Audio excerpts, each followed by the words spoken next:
Hi everyone, welcome back to our channel. Today in this video, we are going to see how to fix unable to delete post in Meta Business Suite, permissions and sync troubleshooting.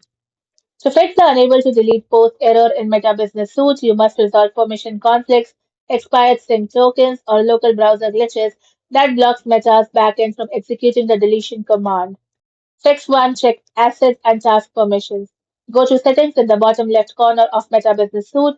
Click on People under the Users section, then select your name and change your assigned business assets, Facebook page or Instagram account. Then click Manage or Assign Assets and ensure you have full control or explicit permissions enabled for managing content. Pro tip: if permissions look correct but fail, have a full admin remove you from the portfolio entirely and re-invite you to clear backend session bugs. Fix 2. Instagram and Facebook sync errors. Navigate to Settings, then go to Business Assets inside Meta Business Suite. Locate the linked Instagram account. If you see a warning saying Review Connection, click it and follow the prompts to re-enter your password and authorize the connection. If it appears connected but still errors out, click the three dots next to the asset to disconnect it. Then re-add it to force a clean data sync.